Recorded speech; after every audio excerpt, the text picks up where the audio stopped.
What is going on, guys? Thank you all for visiting my channel once again. Today we're up against Tom in battle number 93. Before I get right into this battle, if I could ask all of my viewers to leave that thumbs up on this video. That'll definitely help support this channel. As you know, this channel is fairly new, but nonetheless is still really awesome and refreshing to visit Omega Ruby and Alpha Sapphire Wi-Fi battle. Remember, these videos are not for me, they're definitely for you. So more of your support, more of your views, more of your likes will definitely help you and support this channel overall. So moving on, Tom has the Dragonite, the Braviary, the Aerodactyl, the Talonflame, Skarmory, and Swellow. I'm bringing the Gastrodon, Whimsicott, Braviary, Doublade, Scrafty, and Galvantula. Now, one good look at my opponent's team. Yes, he has a pure mono flying type team. So, unfortunately, Galvantula's sticky webs are not going to affect flying type. But obviously, Galvantula is still an electric type Pokemon, and it's still going to serve some purpose. At least that's what I thought. You know, seeing that, okay, you know, pure mono-type team obviously has one weakness, so it's naturally going to be electric. But as you'll see, I'm not going to lead off with my Galvantula because there's really no point. I don't really need to set up rocks or anything like that, or webs, I mean. My opponent's going to lead off with the Skarmory right off the bat to set up Stealth Rocks. Good, fine, good for him. I'm going to go ahead, go for a Skull, do as much as I can, it is Stab, and see if I do get that burn. And yes, I do get that awesome burn, which is really awesome. So right off the bat, that's pretty sweet. I really wish that Scald would have done 50%, because now it's going to be a nice 3-hit KO, since obviously this Skarmory has leftovers. Regardless, he's going to go for his first layer of spikes, so things are looking really scary here. You know, we have a dual hazard Skarmory, okay, so he's not fucking around, guys. My opponent Tom is not fucking around. He wants to land all of his hazards immediately.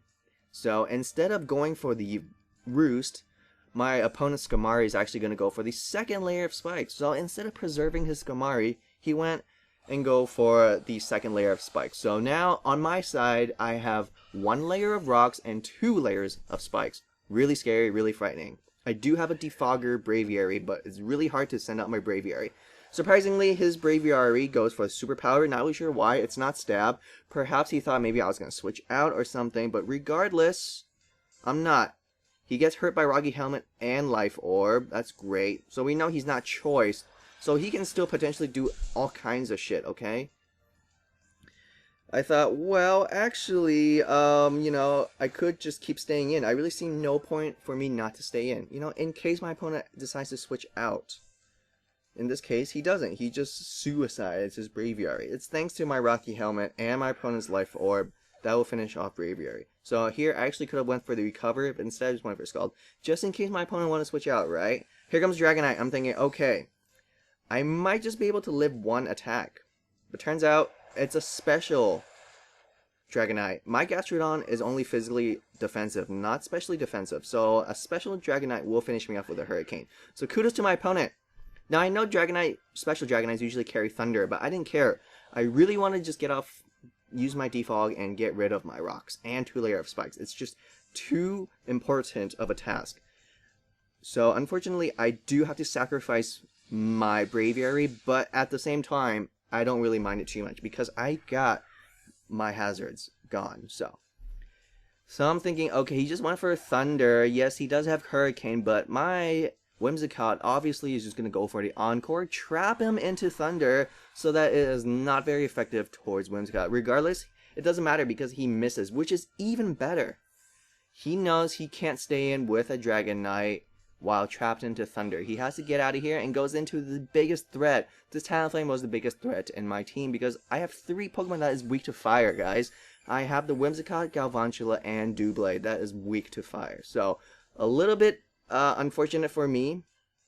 Regardless, at least my Leech Seed does hit. And I'm thinking, okay, either his Flare Blitz or his Brave Bird is just gonna ruin my Substitute. But at least I'm behind the Substitute. That's kind of good.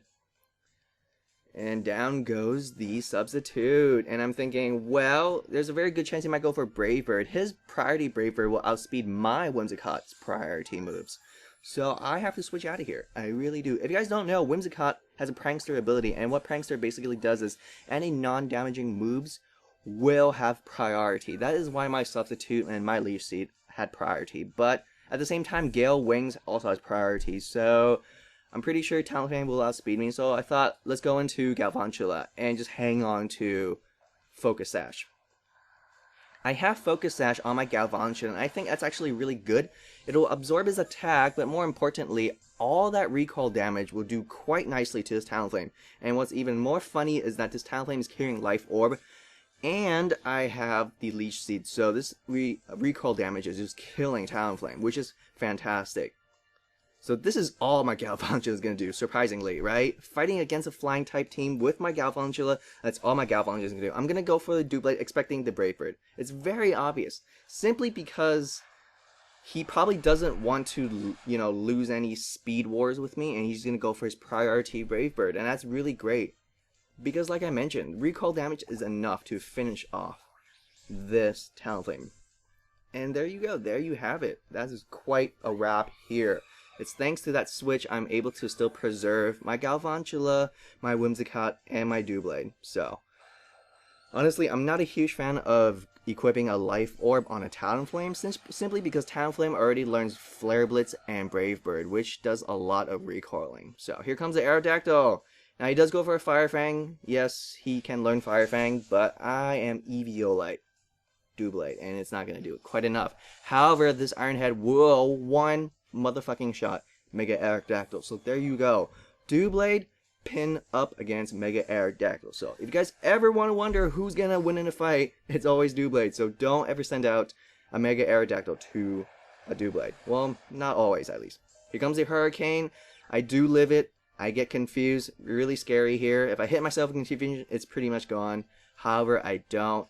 So I go for that Iron Head, and I do, you know, render his multi-scale. So this turn, luckily, I didn't hit myself in confusion. I get that priority Shadow Sneak.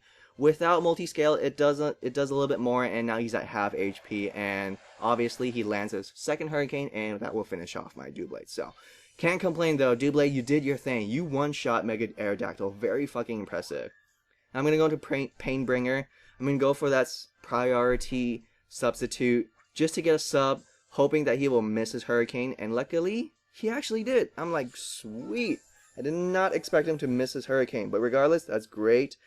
And now I'm going to go for the Moonblast. Surprisingly, I outspeed this Dragonite. I have 0 investment in speed, guys. Now, I understand Whimsicott is sort of fast, but I have 0 investment in speed. And so I'm thinking perhaps this Dragonite doesn't really have too much investment in speed as well. So it's thanks to that Moonblast that actually finishes off Dragonite. So that's pretty sweet. Now here comes the Swellow, and he's going to go for a Brave Bird. But I am behind a sub. So it's I'm kind of glad this Swellow is not a special Swellow. Why? Because if this is a special Swellow, it obviously can learn Boom Burst. And Boom Burst negates Substitute because it's like an audio attack. Like Boom Burst, Hyper Voice, Bug Buzz, all those moves completely negate Substitutes. So I'm really glad, guys, that this Swellow is a physical Swellow. And what's great is that because it's a physical Swellow, it's going to have a Toxic Orb. And so pretty much, the only thing I can really do here is just go for Substitute. I don't outspeed Swellow with a regular attack. I have to use Substitute because of my Prankster ability. And that'll naturally just, you know, keep me safe, keep me at bay from the Swellow, while the Swellow is going to pretty much die to toxic damage. So, yeah. One more Substitute, and that should do it. Another toxic damage should kill the Swellow. He goes for the Facade, you know, trying to preserve his Swellow as much as possible, obviously. He doesn't want to go for another Brave Bird, and I totally admire that. I really do. However fast Swellow is, it's still not as fast as a Prankster Pokemon. So, there you have it. Down goes the Swellow. So, really awesome. I haven't fought battles like this, guys. Facing up against mono-flying type teams. I really appreciate and admire my Pokemon battler opponents. So thank you, Tom, for executing such an amazing team. Now, if you guys like this battle, me pinning up against this flying type team, or Doublade one-shotting Mega Aerodactyl, please let me know by liking this video, and remember to comment, and of course subscribe. Thank you all for watching. Have an awesome day.